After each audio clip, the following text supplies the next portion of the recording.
I think that if I were to say there's a Venn diagram and there's something in the middle that ties us together, all of us, even all the others we run with, is that every one of us has been hurt by a system that refused to honor us for what we carried and what we deposited, and even promises that weren't kept.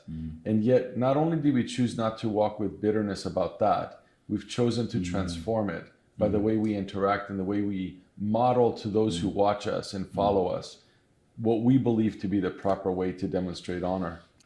I want to welcome you to Hope for the Future. I have Marios Ellinas with us this time. We will be talking about family, about relationship, and about how to have integrity around financial dealings.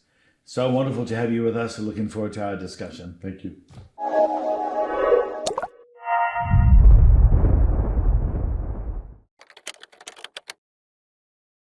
You know, for me, one of the most important things has always been the development of relationship. Yeah. And I think it would be really great if you talk to our audience just about what happened in our first meeting and some of the internal decisions that you made. And because oftentimes I find a lot of people come in a relationship and then it gets too hard. And so these decisions that people have to go through and process to engage with us.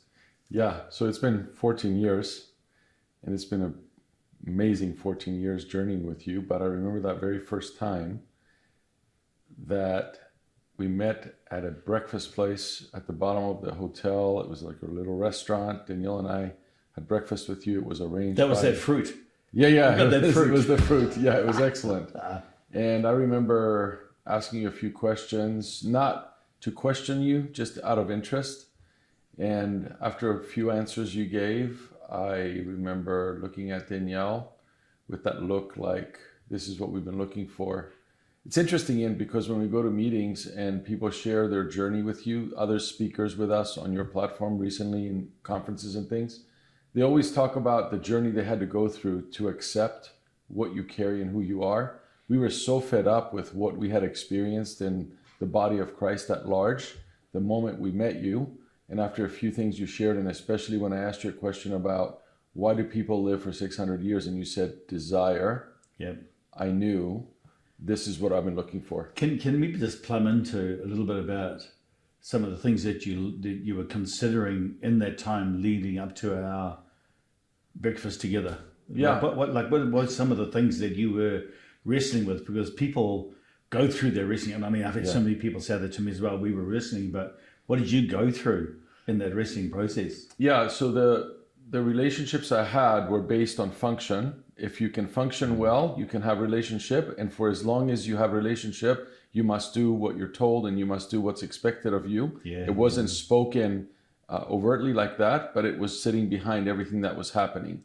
So the other part was there was an insincerity and a disloyalty in terms of doing things with other people on a large platform, for example, where someone would speak and everybody else would be out of the room because you were there for the people, but not for the other speakers to co-labor with you to land something. That bothered me. But I think more than anything, there was a political spirit governing things to where there were agendas that were hidden, and relationship hinged on how well you play that game. Yeah, right. So often I think the framework for some of that is organism and organization. And so often the thing that for me that I wrestled with personally was the organization and the structure of the organization and what you had to do to get approval. Yeah. When organism was really about the relationship, and really this is what we here for, is because of that. Right. Yeah. All those things factored in, and I also think there was something in you that I knew was real and genuine by way of character. And seeing you during that conference, throughout the conference, the way you conducted yourself, the way you handled the resource that came in and came through, the way you walked with us, the way you genuinely leaned into relationship, I thought this is someone I can walk with.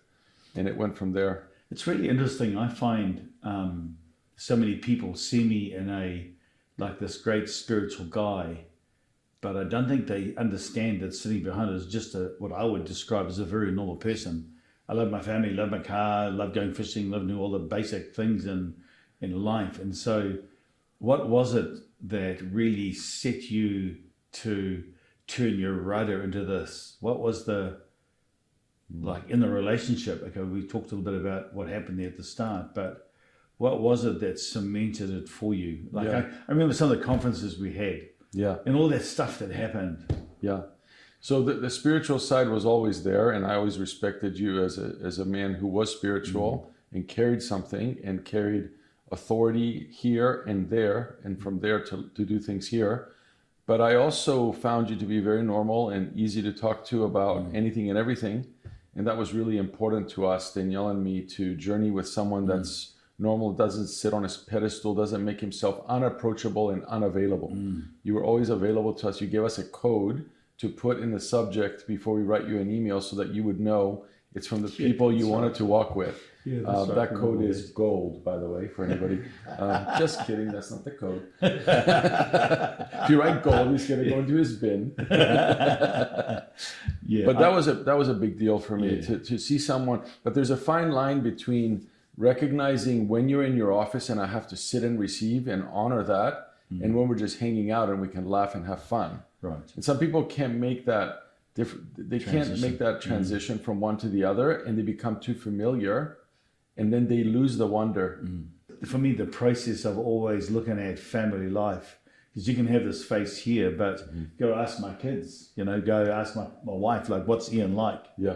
And they were also very normal, but like we don't understand him. And that's really great for me as far as I'm concerned, because what we carry has got to get ground out into normal life. I think the most critical facet of our relationship, I would say building stone perhaps in it, was when Kay came with you the next year. And we had gone through some persecution just to have you that year. I was cut off from a group of pastors that I used to meet with. They told me, if you have this man, you have no part in us, and those kinds of things. And that was a blessing because I didn't want to run with them anyway. But the part was we went through some stuff. Oh, let's talk about that, because there is a price to some of this stuff, and people often, I find people think that they can come into this and add it to what they've got, but sometimes Yahweh wants them to leave the old and actually engage with the new. So do you want to, because that's all part of the relationship. I never evaluated you doctrinally.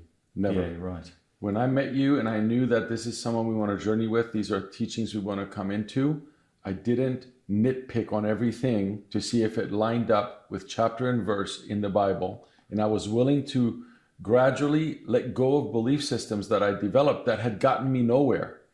So if it's not working, why hold on to it? So those relationships with all those pastors that were saying, one man said, I wouldn't let that man through the door of my church, much less put a mic in his hand. And he looked at the others, and that was their way of saying to me, if you let him come, you're out. So I'm thinking, here's someone that has evoked wonder in me again after all these years since I met Yahweh in person. I lost that. Here's someone that is activating something in me that I believe is true greatness from heaven in all of us. Here's someone that I want to journey with. And here's these guys threatening me if I have him. What do I want?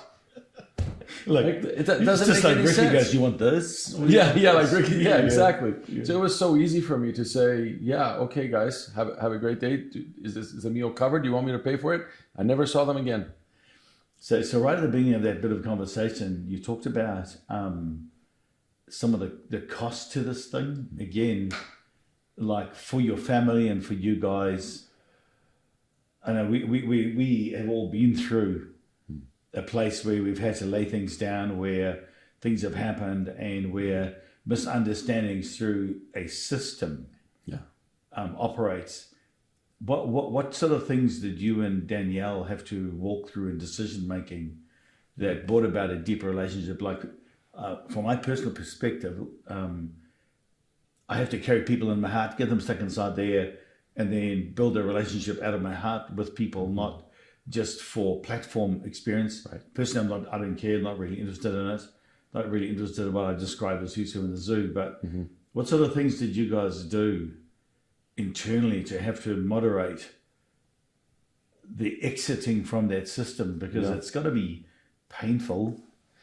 I think honor was the most significant part to all that. Yeah, we had to walk backwards and away from it in honor. Very cool. And we had to walk into this relationship with you in honor. That's why we made a significant trade into you in that first meeting, which was something. Dude, do you want to talk about that? Because that set a scene for relationship. And for me, set a scene for what Yahweh would do for the next 10 years. Yeah, so after 13 and a half to 14 years of trading marbles, and even doing this as part of our income at one point, supplementing our income through that trading of marbles, glass marbles, the antique ones. Yeah, the old ones. I had accrued a significant collection, but the best 15 pieces I had traded about a year before you came for one marble that is now in your home that had the most extraordinary appeal to it, because it was like a stardust swirl, like a tornado, and in it were the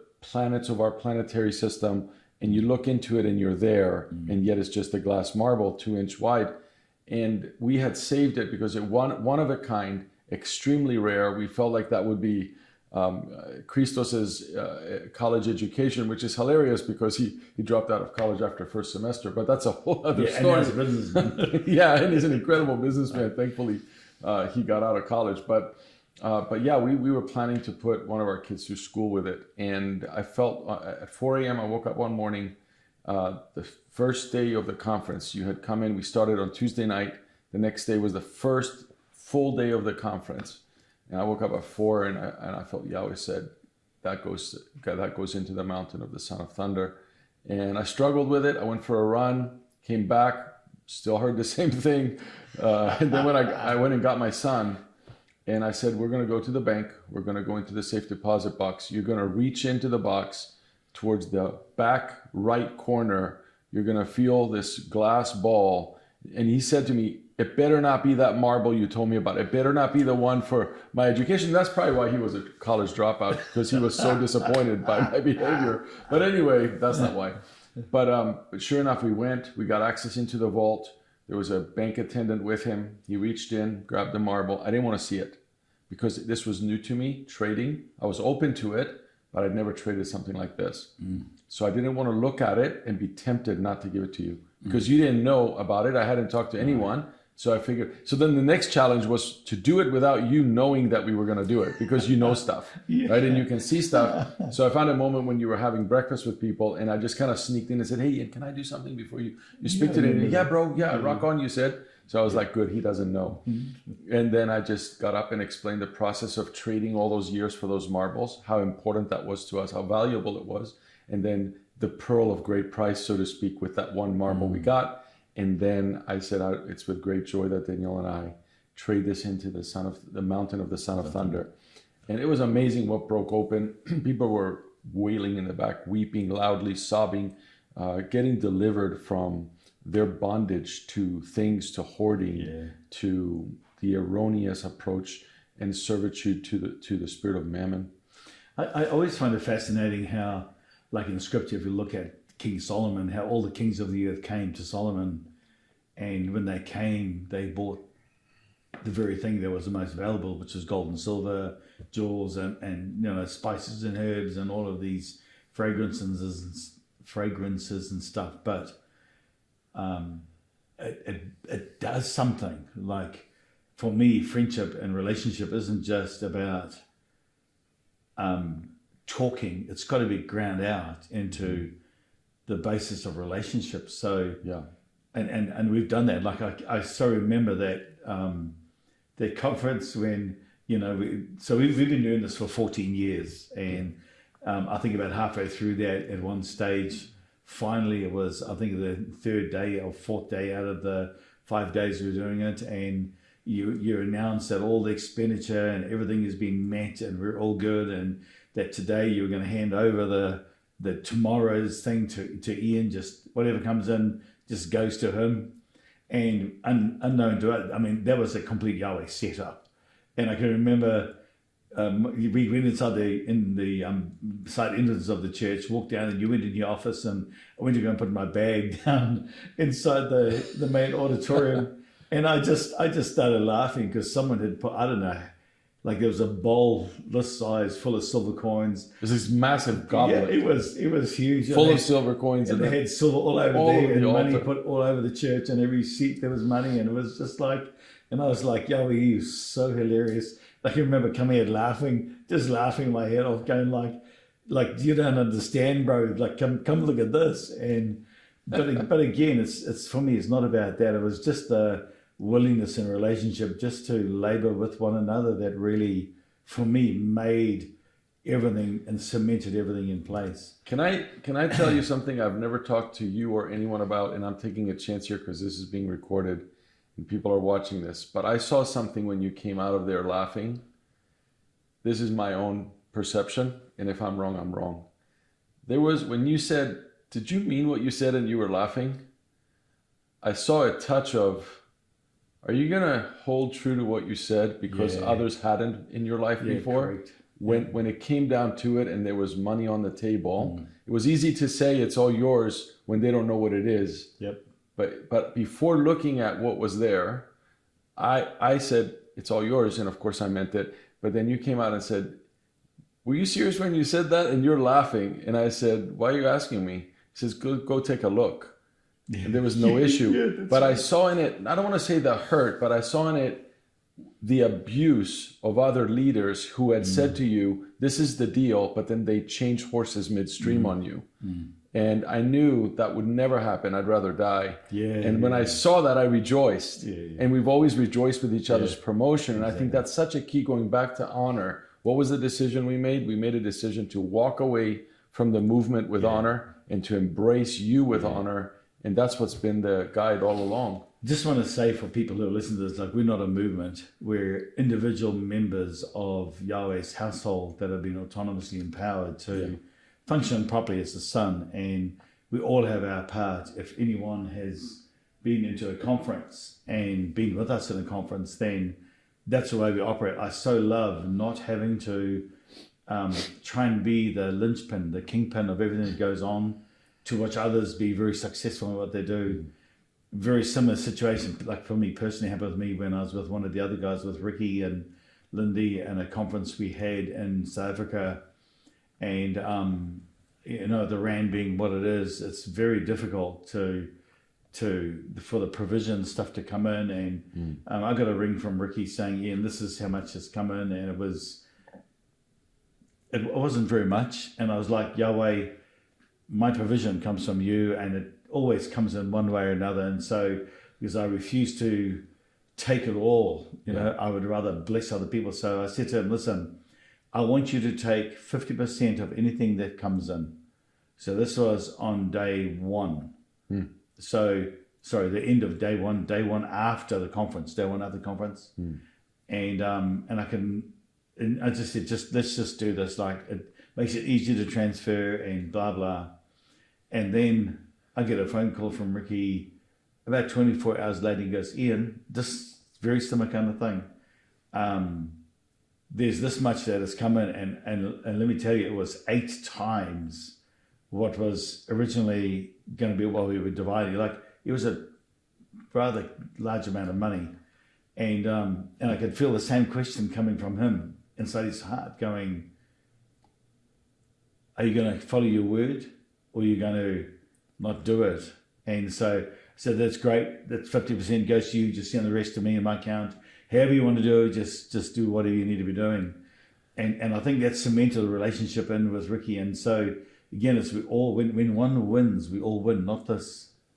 I think that if I were to say there's a Venn diagram and there's something in the middle that ties us together, all of us, even all the others we run with, is that every one of us has been hurt by a system that refused to honor us for what we carried and what we deposited, and even promises that weren't kept.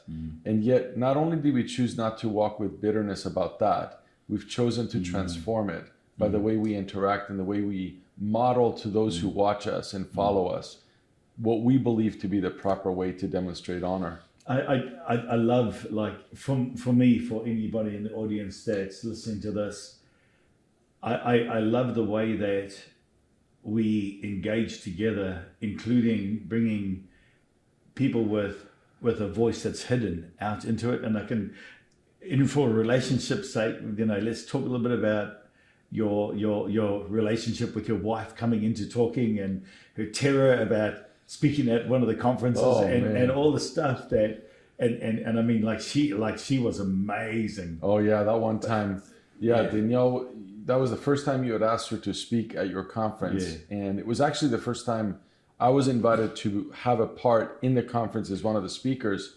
So I think I was going to do 2 sessions or 3, and she was going to do 1 session. And I think she was on Thursday. We started on Tuesday night. And let me tell you, those were not very good days. It's not like we have issues, like major issues, but when she has to speak, we have issues. when she has to speak, or let's say when she had to, because she's doing a lot better with it now. She's amazing. Yeah, just amazing. But she had to go through this process of overcoming whatever she had to overcome to be able to stand and do this, and especially in front of you, in front of all the people who came for your conference. It's all these dynamics working together. So man, she was not happy at all. But then on the day she got up and did that message about Abigail, you lit up and you followed her when she finished and said, I'm going to teach a message about Abigail being a priest of Yahweh. I'll never forget it. And I said, Danielle, I've spoken so many times. Ian has never once taken something I've done and said, I'm going to preach on that. So like, you should be very happy. For me, in relationship stretches into everyone.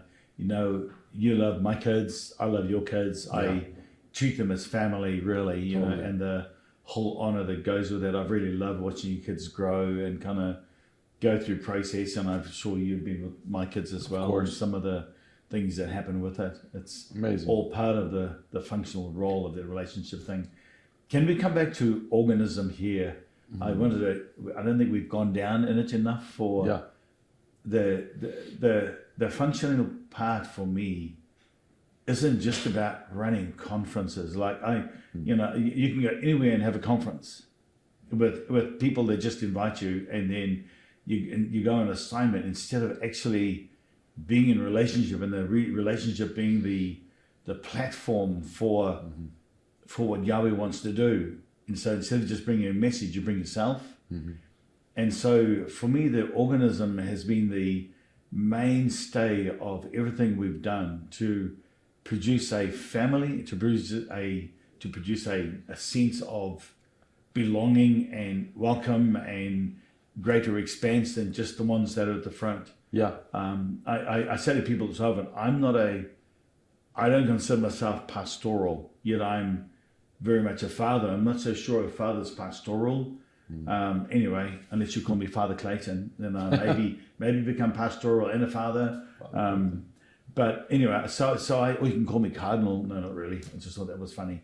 But I think that there is a way for people to understand that spirituality within your function on the platform has got to be ground out into practical life, relationship connections. Now, for me, there are people that I used to relate with that I won't do anymore because there are things that aren't necessarily right. How have you found that? So our family's coming together, your wife coming with you, inviting us to New Zealand, us coming to your conference there, seeing you with those who sit around your table, your own family. I remember when your granddaughter was 2 years old, I was actually in a contest with Joshua, which I won, about who's going to get the coin into the basket more times. No, I mean, I'm ahead by so far in all the games we've played, but he's not here to defend himself. But I remember just fooling around trying to get the coins into the basket. And those trades never count in heaven, but it's just fun. Well, I don't know about that. I seem to remember a whole conference we were trying to do that. But I remember Nadia looking at us. Yeah, that's right. At him and me, getting eye contact, and then picking up the coin while she's looking at us and putting it in the basket. Like, this is what you do, you bozos, It was awesome. And I just saw the family unit. I saw everybody coming when you grilled for us and we had dinner together. And that showed me the depth and what sits behind who you are. When we do conferences that are function only, right? We can put something on that has spirituality and has content and has substance and impacts people. But what sits behind it is like a dead tree that we just took the grapes and we glued them onto the dead branches and made it look like there's fruit. That fruit doesn't remain. And it's not going to produce continually. It's really interesting for me too, in that, like, we've just spent 16 hours driving together in a car. And if somebody was to ask me, what did you talk about? I would kind of go, stuff like what? I don't know, just stuff. Yeah, we talked about our kids, about our family, about your car. We talked about your car a lot.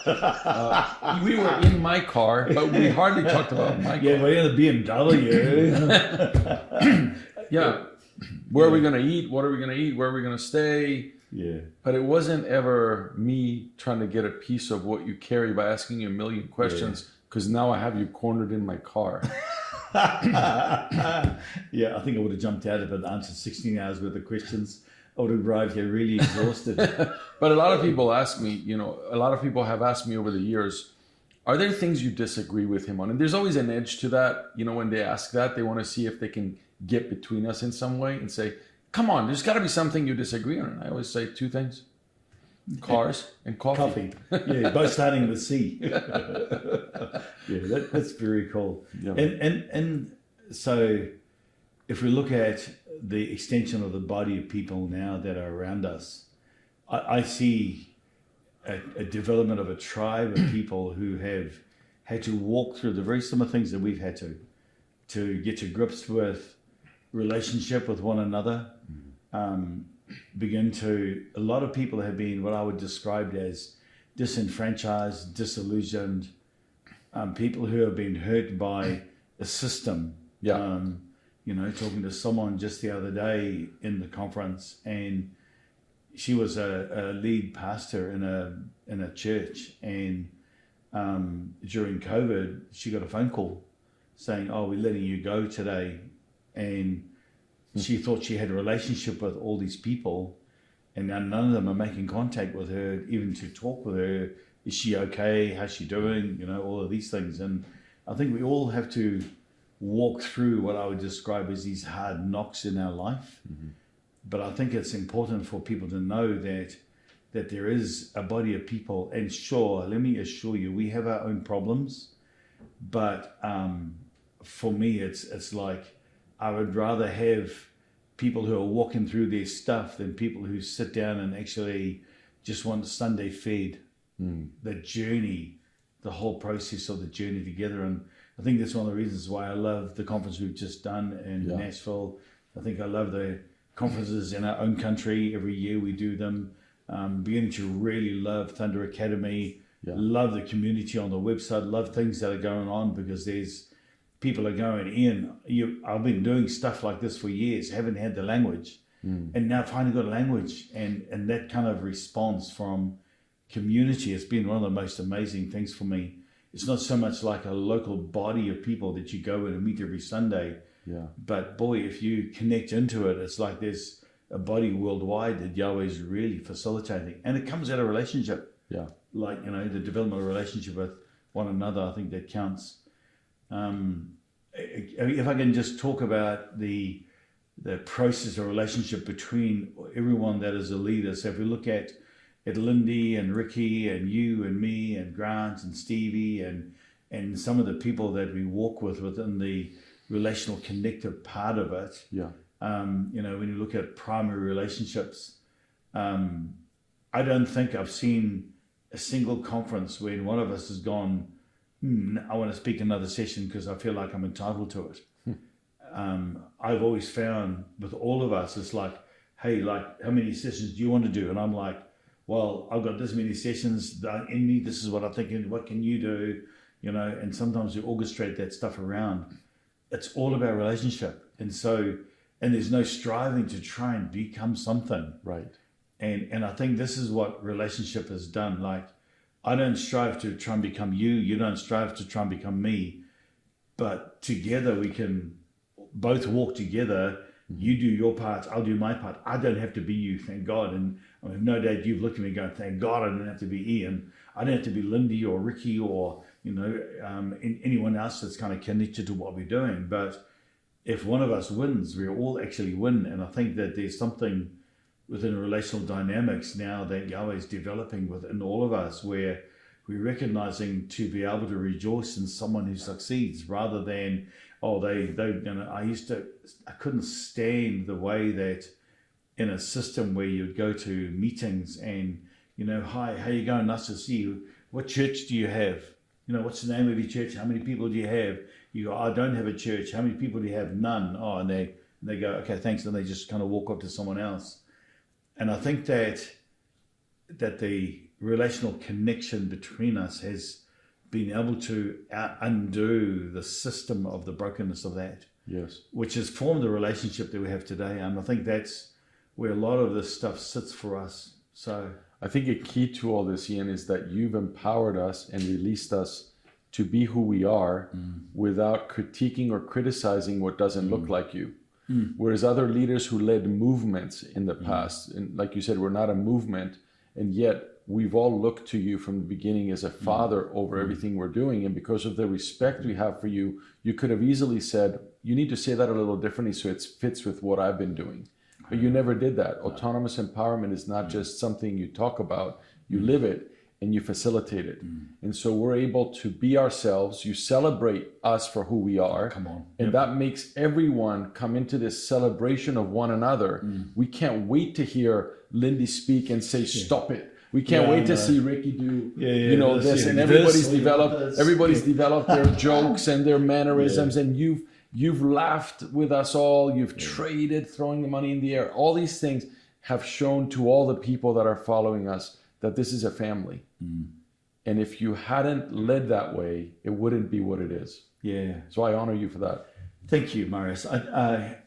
Can we just talk about in the process of doing all this? Like for me personally, I know I've had to change. I've had to look at what I'm doing, what I'm saying. I have people around me that I'm very open. If I was to talk about my own son, who is now currently inside this room with us here, if I was to talk about my own son, how he's grown up as a boy in my family, grown up into a son, I watched him grow, watched him mature, taken on responsibility, got married.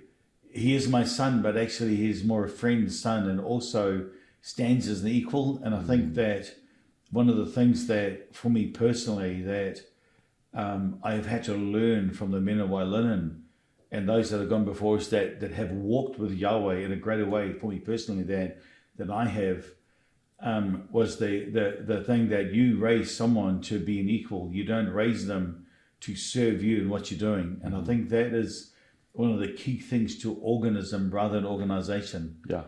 How has this stuff affected you? In what way has it made you respond differently than you may have done? Yeah, it's a great question, because when we first met you, all three of our children were in their teenage years. And so we had to make the transition from being disciplinarians and more authoritative parents that are trying to keep their kids from eating knives and blowing the place up with fire and fireworks to now... Your children don't do that.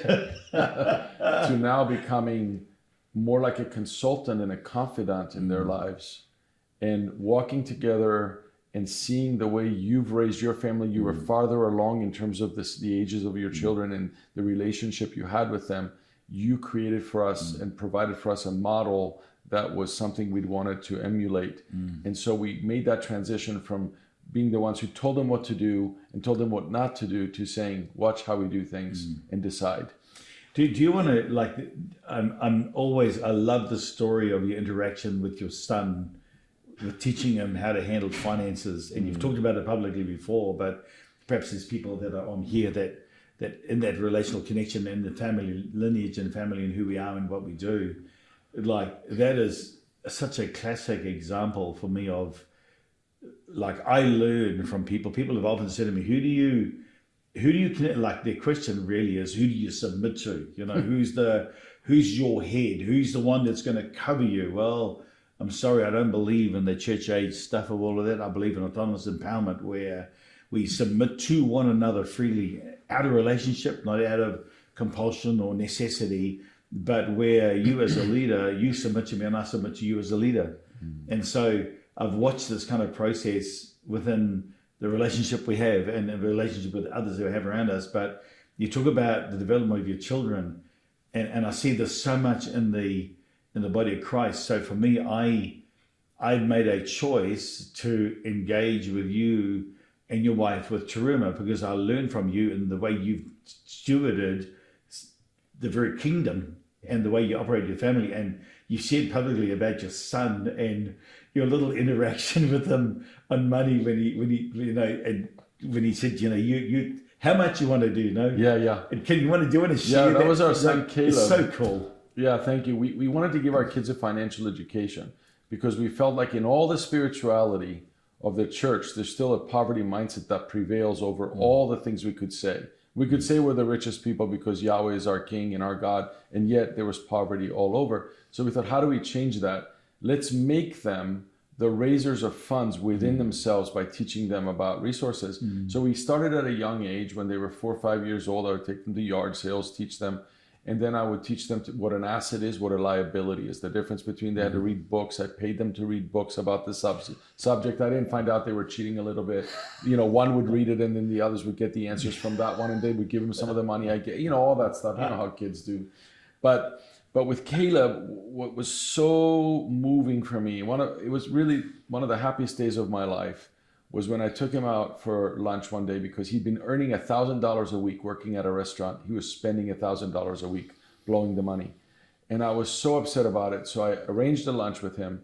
We went to this beautiful place right on the water here in Connecticut.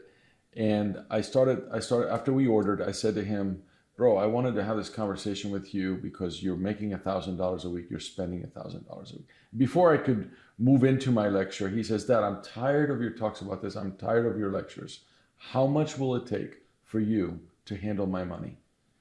And it moved me so deeply. It was a funny moment because I said to him 5%, as though I'd been waiting for that question my whole life. I said 5% of everything I handle for you.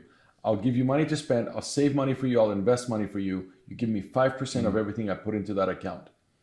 And he was looking at this boat that had just pulled out of his slip, as though I'm looking at it in front of me right now, Ian. This boat was pulling out. I could hear the motor. He's looking at the boat, and without looking at me, he puts up 2 fingers and he goes, 2%. He's looking at the boat, 2%. Like it was a negotiation, which I believe so much Yahweh wants us to negotiate with him. So I said, no, it's going to be 5%. And he said, okay, one condition. He turns from the boat, looks at me and says, one condition. If I bring Chloe and Christos into your little program, he said, and went like this, into your little program, I get 10% of whatever you make from them. I said, deal. Within a day, he had them wrapped up into the program. So I'm making money off of all 3 of them. He's making money off of what I'm making from the 2. And this is how we interacted and how he came into another level of kingly understanding. And this is what moved me and why I actually cried that day. And this is why a son recognized that his financial future hinged in large part involving his father and honoring his father for his wisdom. So good. I one of the things that I've really valued in a relationship has really been the financial openness regarding conferences, and we've been very, in the 14 years, very open about the way finances moves, what it is, how much comes in, responsibility. And so just so that the audience understands, we've just had a conference, and it's the first time we, as Son of Thunder, have done a conference of our own here, and where Son of Thunder's been the powerhouse that sits behind it. Yeah, been a really lovely experience, and we are going to repeat it. And so, but what happened for me was that I was carrying the finances. So for you folks out there, like I want you to hear how we respond in relationship to one another. So rather than just someone being the overshadowing of it all and keeping it all hidden and trying to figure out what's happening with the money, we've always worked it so that there's complete openness in everything that we do, and including how much has come in, how much registrations, how much is being traded, all of this stuff. And so on the day, I think second day of the conference, I realized that I was still carrying the financial responsibility because it's Son of Thunder, and I have to. But actually, when you come into a relationship with people that labor together, there are times when, even though you're responsible, that responsibility can be given to someone who's a co-laborer and who can labor together with us so that we're to agree on earth as concerning them, my will is done. And so I can remember sitting with Marios just in here going, listen, I was in the car. Was it in the car or here? I can't remember. It doesn't matter, right? But I can remember just saying this to Marius, like, I've been I've been carrying this thing of the finances, and I recognize that this is not my role within the conference setting. And literally said to Marios, I want to hand this back over to you because you steward the thing, and this is your part for what we do. And because of a relational trust, because of everything that we've done in the past, I don't have to know how much comes in. But what it does, though, is it gives me the capacity to engage. And then we come into agreement together going, this is where we're going. And once we had that, we were then able to share with the other guest speakers, this is where we're going. Because I'm not afraid of saying, hey, this is how much comes in. Because actually what we distribute goes to all of us, not just to one person. And so, and that includes registration, includes all this is the integrity part of relationship that builds it. And the moment I was released from it, Marios picked it up, and then Yahweh began to move, and you won, but you didn't just win for you won for us all. And this is what I think is the relational dynamics that happens when you build like this in the kingdom as an organism, not as an organization. Right. As an organism, when one of us wins, we all win. Yeah. But as an organization, when one wins, the top one wins, and not everyone benefits from it. Yeah. And to watch what Yahweh did at the conference, the atmosphere that was generated simply by you stewarding what Yahweh had given you, for me, was amazing to sit down. And this is where relationship is so important. Yeah. And building long-term relationships where there's trust like that. If you look at Solomon, all of his servants, and they called them servants. Queen of Sheba called them servants.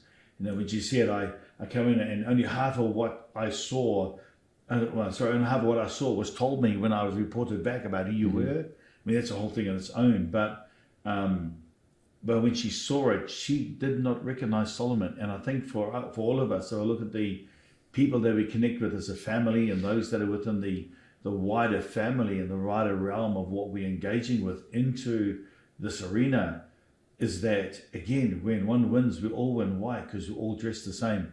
We all have our own individual responsibilities in what we do, and happy to delegate those to you, because when you win, I win. When I win, you win. And so we all move together forward like that. And I think for me, that is one of the key components of relationship that's developed between us, but it's openness. So But I was going to say, the way it translates to the audience and the people who journey with us. In that particular conference, everyone who was attending, it wasn't live stream, it was just whoever's in the room. When you let go of something you could have held on to, and you empower me to bring something I've been holding on to for 5 months for that moment, then I think everyone notices and feels and senses internally, subconsciously, in whatever capacity they have, I can trust these guys. Yeah, right. I can open up my treasury towards what this is, because this is right. Yeah, right. So remember, this is not a system, folks. This is not a system to get more money out of people. This is a relationship that creates a response in the heart of people because of the openness to one another and the relational connection. And I think that is the key to all of this. You know, we willingly submit to one another in conversation, willingly engage with one another, you know, recognize boundaries, understand boundaries, don't cross over boundaries, you know, and so for me, there's that process. But there's also a large component of faith involved in that you have to take the risk, just like I did when I was in Old Saybrook, to back up the conference in case things don't go the way we expect. And that requires faith. So we have to trust Yahweh for the provision. Then the people have to see in us something they can trust to supply it from the abundance of their treasuries. Let's talk about treasuries. I think that so many people misunderstand who they are and what Yahweh has given in them in the personal way with regards to the treasure in an earthen vessel of his presence. But then there's also the physical aspect of relational connection to treasures. Like, I don't, you know, if I had a safe, would I welcome someone to look into my safe that I'm in a relationship with? Like, would I do that? Do I have one? Do I, you know, is half on the wall, half on the Methodist, half on the ground somewhere around, you know, Sergei, I mean, whatever. But again, it's the way you do life together. And I think that so many people misunderstand the role that Treasury has, even in a relationship. Like I love giving away treasure. I mean, if we talk about our watches, like I can remember being in Singapore and we were at this conference, and I had my first really lovely Breitling. It was a carbon fiber one, beautiful, cost me lots of money, and I was in that conference, and Yahweh said to me, "You need to trade your watch to this young man," and I was like, "No." Yeah. And I can remember coming to Marios, and I was sitting there going, I said, "Hey, bro, like what do you think about this? Like, I really feel like Yahweh's asking me to trade my watch." And I can remember you looking at me in this shocked expression, and you go, "I've been feeling the same thing." And it was to the two people from the leading this other team from Nagaland. And so for me, that came out of the abundance of the treasury that Yahweh, but I didn't have another watch. Yeah. And so anyway, so I can remember us trading them, and these poor guys, like beautiful guys that received 4 or 5 houses in the value of the watch in their own country. But then kind of thinking, what's going to happen? And then I remember you I think we got some watches traded into us. We did. And so 9 watches later. 9 watches It's just like, it's crazy the way that Yahweh done this. But I find that, again, we one wins, we all start winning. And then Yahweh does things within a community. And suddenly it's a treasury's open. And then out of the abundance of the treasure of Yahweh's realm, Yahweh lays in the heart of someone else to open their treasure. But this is what relationships do. But we're very intentional about, and I think it'd just be good to share with this audience that we're very intentional about establishing a treasury, consecrating a treasury, adding to the treasury, and then what do we take from the treasury to go to the conference, to go to the meeting.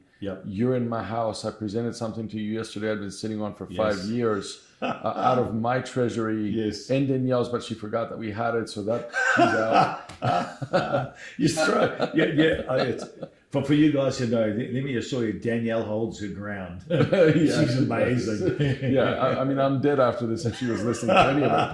But the point is, we had something in our treasury that we agreed to give to you. And to trade into you and into your mountain and into your treasury of great value. And it's because we're intentional about this. And the people who attend our conferences come prepared. It's amazing to me that the largest trade of the whole week in Nashville was the last session. Isn't that amazing? I think it was because people just had extra stuff left over and they had to put it all in. It could be. But isn't it amazing that after even a leverage trade and the things that we came into, people didn't say, "Okay, enough, I've given so much, I've given." But then their treasuries just keep flowing as ours do. And that's how it moves. It doesn't go just one direction up to the top of a pyramid where one person holds on to it. So I think establishing the treasuries intentionally and being intentional about what goes. For example, my one safe that may or may not be on my property or in the vicinity of my property, if I open it. Or under the floor, in the wall, or in another house, or up the forest. Well, I live in a forest where the bear cave is. There's some really nice bear caves up there. Nobody would mess with my safe there, except the bear. But if I open up that safe to show anyone something in it, I have to give them something. That's my rule. And the last time you were here, we opened up the safe. I brought some people over that were with you. We opened up the safe, and I had already determined some things are going to come out of that. I just want to see what lights up their eyes. I'd already determined what it was, and I remember giving you a coin, and I was just so happy for you to have it. I didn't pay much attention to what was in it. The next day you came to me and said, "Are you aware that there's a 24-karat coin that you gave me yesterday with this?" And I said, "Not really, but I'm happy you have it. What am I going to do? Revoke that? Oh, give it back to me. I'll give you 2 silver coins." Kinsman Redeemer. Do that. I opened up my treasury. I'm going to make available the way I have my rules set up for my treasury. And I think these things are so important. They really anchor something for us on the earth that comes from heaven. I find so often in a relationship where a person feels inadequate, for me, it's not the value of it, it's the heart that goes into it. And, I think one of the things that I've really loved in our relationship too is, at the end of the meeting, when there's other things that have been traded or given in offerings and things. I've been at conferences where I've seen rings and stuff of great value come in, and yet we're not given opportunity to even look at it. And I think the thing that I've loved in the relationship that's developed is that all of this is safe. And when something comes in, we all sit around and we talk about it. We talk about, well, this is what is here. What do we need to do with it? Right. You know, of course, the rejoicing over it all and all of that stuff. But some of those things have helped others that can't afford it. I can remember giving a young guy a massive diamond ring that was stored up for the future for us, like you. Yeah. An engagement, 1 carat engagement ring with a 1 carat diamond and 2 other smaller diamonds sitting next to it. And I gave it to him for his wife because he couldn't afford a ring. There's these little things that are so beautiful in the way that Yahweh does this, and that's because it's open. Amazing. I remember when you used to come to the church, and we would present you everything that came in, because you were the only speaker at those conferences initially, and all of it went to you, and you would determine what goes where, and you always shared things, but you left a few items every year by way of rings and necklaces and bracelets and things that people would trade. And you said, I want you to administer how this goes out. And we could have a whole other podcast to talk about the stories of transformation that happened to people because of the way the Holy Spirit moved in us to administer those things. Incredible things happened. And it's because you were willing to let go of it. We were willing to administer it. And that's what I think creates this trust. And it builds, it does. For me, again, in relationship, kind of in closing, really, I think that trust is one of the greatest assets, but also the sharpest knife. It's the two-edged sword of the Zayin of Yahweh, which is a weapon. It's a two-edged sword of the weapon of Yahweh that cuts both ways. Like, it doesn't just take your side in something. It cuts both ways, and it will either cut for destruction or it'll cut for abundance and to open up the thing that was tight. It's almost like it cuts the bag of the you know, like they used to have those bags of gold and whatever. It's like it slices the bag of gold, and so together it mixes in the middle. And I think that's what relationships does. And so, like, you want to go? I want to say something about this Zayin, because it's also a plow. And I think for many years we had to plow for us to be able to even get the seed in the ground. But it's at the point now where I believe, and I thought it might be appropriate in this setting in front of this audience to say this, many of the largest ministries, if you would, or movements that represented Yahweh on the earth were funded at some point significantly by those who saw some of the things we were talking about before some things got corrupt or went the wrong way or had the substance people were looking for. And they got funded to where they could become what they became to impact the whole earth. And I believe after all that plowing and all the seed that went in the ground, we're coming to a day when this is all going to get funded properly. Come on. Okay, very cool. Folks, thank you so much for being with us. We've really enjoyed relational discussion. We haven't gone deep into sexual stuff and all the family orientation stuff. We haven't gone into coffee, cars. Yeah, thank goodness. Cars we did touch. But thank you so much for everything that you folks are out there for us and the way that you're laboring and working. And I hope you enjoy our podcast. Shalom. Shalom.